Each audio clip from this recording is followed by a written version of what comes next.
before we started the qualification.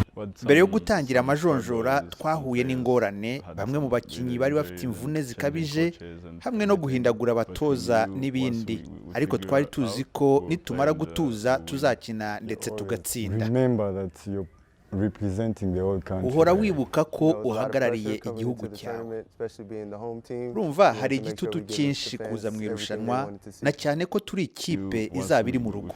Turashaka gukora ibishoboka tugashimisha abafana, tubaha buri kimwe cyose bifuza kureba. We want to make sure we give the fans everything they wanted to see.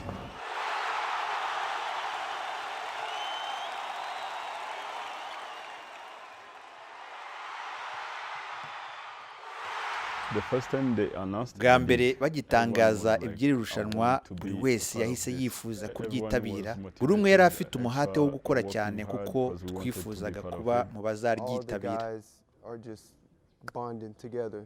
Abasore bose bashyize hamwe, nta kibazo na gito. Ndashaka kuvuga ko nubwo hari igihe dutongana, umwuka hari ni mwiza. Buri kimwe cyose kiri mu buryo nk'ibisanzwe hano. I mean, we may shout at each other, but it's from a good place. Everything's so smooth and natural here.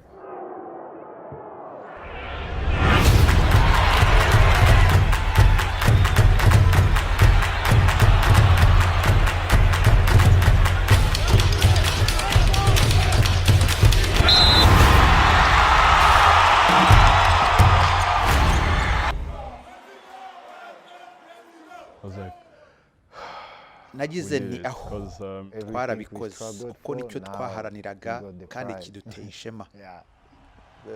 Yego, umugabane wose wishimiye kubona irushanwa nk'iri ritangira. Hari abakinnyi benshi b'abirabura bafite inkomoko muri Afurika bakina muri NBA, hari abahize abandi, hari n'abatwaye ibikombe benshi. Rirasiga rishyize umukino ku rundi rwego, kuko tumenyereye ko amakipe y'i Burayi na Amerika ariyo akunze kuza imbere.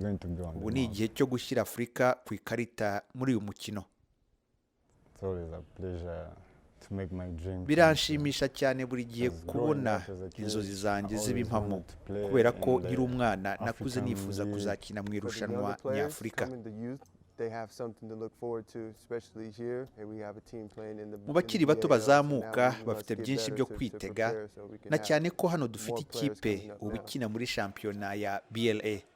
Tugomba rero kwitegura neza kugira ngo dukomeze kugira abakinnyi benshi bazamuka. Akazi karakomeje kubera ko twifuza kuba mu makipe ane ya nyuma turi iwacu.